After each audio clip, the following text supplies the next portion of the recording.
Kaum muslimin dan muslimat rahimani wa rahimakumullah,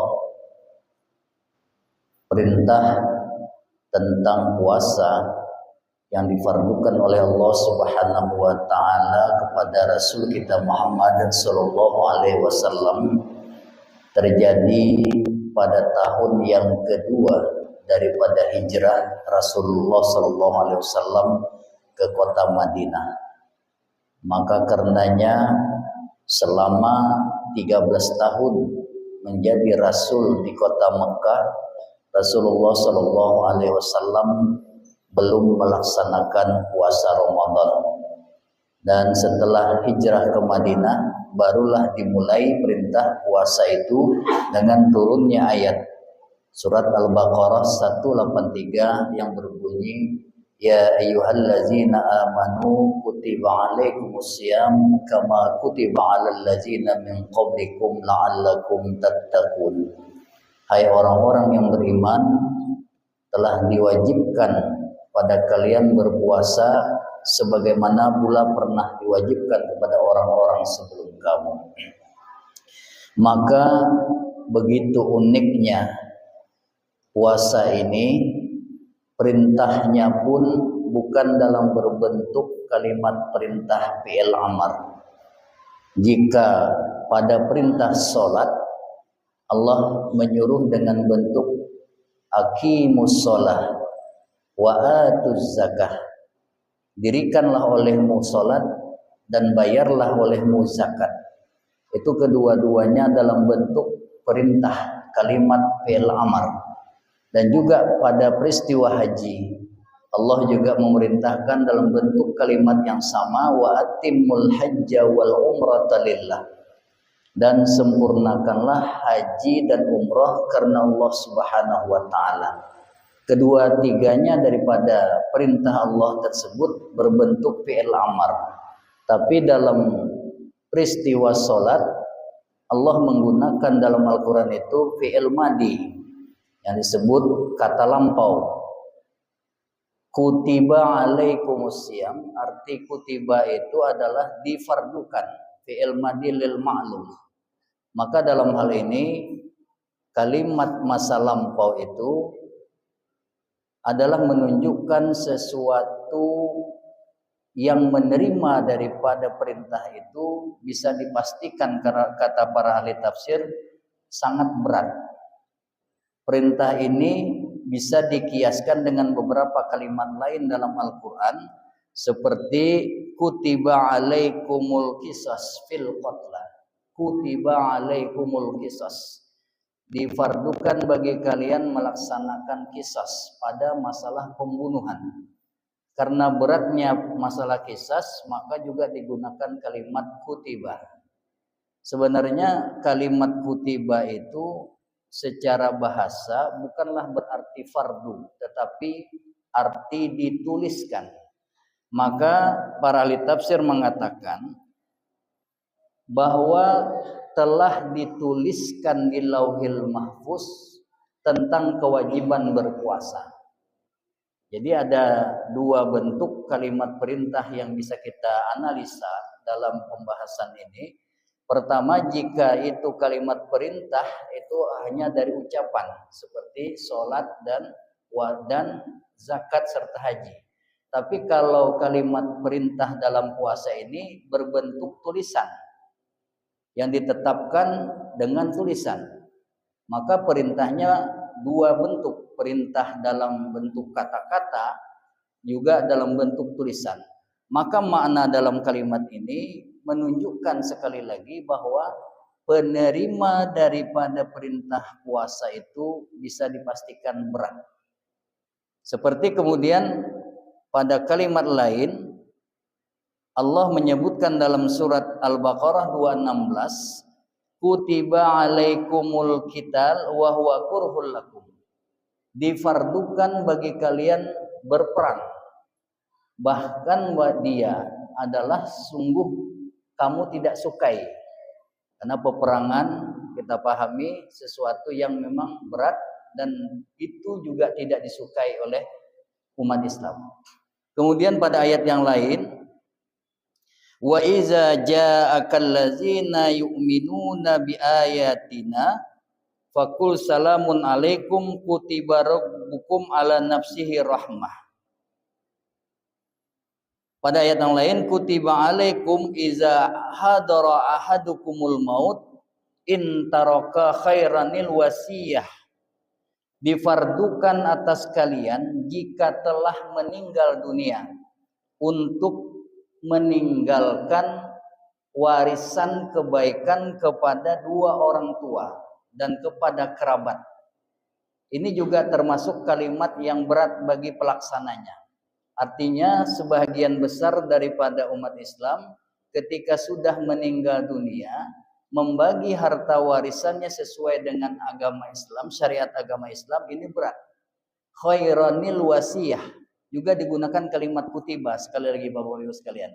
Jadi ada beberapa contoh yang menggunakan kalimat kutiba sebagai perbandingan dari perintah puasa tersebut.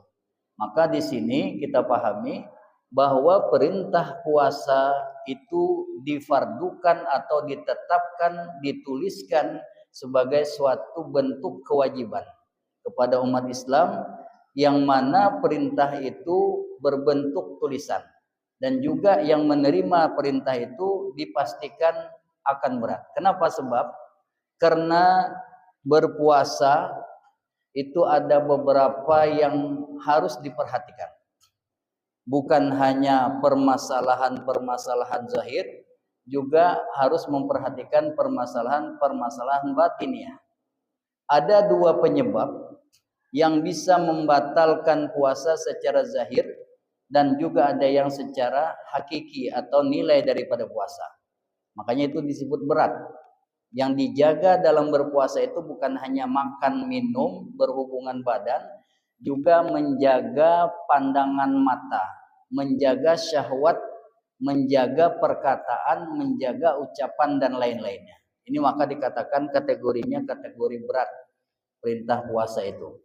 Dan juga begitu beratnya puasa, sebahagian besar umat Islam itu jika yang lainnya mampu untuk melaksanakan, tapi untuk berpuasa ini jarang yang bisa untuk menghadapinya. Karena apa?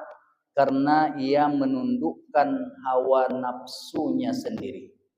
Disinilah letak beratnya berpuasa itu, bukan menundukkan keinginan orang, nafsu orang lain, tapi yang ditundukkan itu adalah hawa nafsu yang ada pada diri sendiri. Kemudian sasaran akhir daripada puasa sebagaimana dalam surat Al-Baqarah 2183 tersebut berbunyi la'allakum tattaqun. Tujuan daripada berpuasa itu adalah agar kamu menjadi orang yang bertakwa. Jadi pendidikan selama Ramadan, pendidikan dalam berpuasa ini akan berimplikasi, akan berimbas kepada sifat-sifat kehidupan seorang mukmin di akhir daripada Ramadan. Ada pendidikan khusus yang diharapkan dalam Ramadan itu terdiri daripada 4 huruf, yaitu yang disebut takwa. Ta, waw, ta, waw, dan ya. Sasaran dan keinginan daripada puasa adalah menjadi orang yang bertakwa. Apa itu takwa? Secara definisi adalah takut. Takut terhadap Allah Subhanahu wa taala. Secara istilah adalah imtisalul awamir wajtinabu anin nawahi. Menjunjung segala perintah dan menjauhi segala larangan. Itu secara definisi istilah. Maka takwa itu adalah orang-orang yang menjunjung perintah-perintah Allah dan menjauhi larangan-larangan Allah. Secara harfiah, ta itu diartikan sebagian ulama adalah tawadu. Orang yang berpuasa selama 1 bulan Ramadan ini akan berkepribadian yang tawadu. Itu hasil daripada pendidikan puasa yang harus menjadi perhatian kepada kita, apakah kita berhasil dalam pendidikan puasa ataukah tidak. Jika seseorang dikategorikan berhasil dalam pendidikan puasa, jiwa dan pribadinya menjadi orang yang rendah hati. Itu hasil pendidikan puasa, Pak. Jadi kalau kelihatan masih kita ini selalu bersombong-sombongan, selalu merasa diri lebih daripada yang lain, pendidikan puasa berarti belum sepenuhnya menyentuh daripada apa yang diharapkan. Huruf yang kedua daripada takwa itu adalah qaf. Artinya qanaah. Qanaah itu merasa cukup dengan apa yang telah diberikan oleh Allah Subhanahu wa taala. Hasbiyallahu wa ni'mal wakil. Merasa telah cukup apa yang ada. Tidak pernah berkeinginan menjadi orang yang rakus, serakah ataupun tamak. Cukup sedikit alhamdulillah, banyak pun apalagi. Ini sifat orang yang qanaah. Ini yang diharapkan daripada pendidikan puasa itu, menciptakan pribadi-pribadi yang qanaah. Yang kedua. Yang ketiga, huruf daripada takwa itu adalah waw. Artinya wara. Wara itu menjaga daripada yang syubhat, apalagi daripada yang haram. Karena dalam hadis Nabi SAW, al-halalu bayyinun wal haramu bayyinun. Yang halal itu jelas, baik dari sisi makanan ataupun yang lain-lainnya perbuatan, dan yang haram itu juga jelas. Wa bainahuma amrun mustabihun. Di antara keduanya disebut dengan perkara yang syubhat. Artinya remang-remang, tidak pasti. Jadi orang yang berpuasa itu akan menjadi orang yang menjaga daripada yang syubhat dan lebih-lebih lagi daripada yang haram, terutama makanan dan sikap. Jadi kalau masalah makanan dalam berpuasa, orang yang berpuasa itu pasti menjaga makanannya itu apakah sudah halal secara syariat ataukah tidak. Setelah berpuasa pun demikian. Yang terakhir, huruf daripada takwa itu adalah ya, artinya yakin. Bahwa orang yang berpuasa itu adalah merasa yakin akan Allah Subhanahu wa taala sebagai Tuhannya, dan juga yakin ibadah yang dilakukannya itu adalah diterima oleh Allah Subhanahu wa taala dengan memenuhi segala rukun dan syarat daripada segala peribadatan, terutama ibadah puasa. Bagaimana kita cara meyakinkan tentang puasa kita diterima, maka insyaallah pada pertemuan-pertemuan selanjutnya, karena waktu juga lah yang membatasi kita. Mudah-mudahan Allah memanjangkan umur kita bertemu lagi di Ramadan ini dan juga Ramadan yang akan datang. Terima kasih atas segala perhatian dan mohon maaf atas segala kekurangan. Billahi taufik wal hidayah. Wassalamualaikum warahmatullahi wabarakatuh.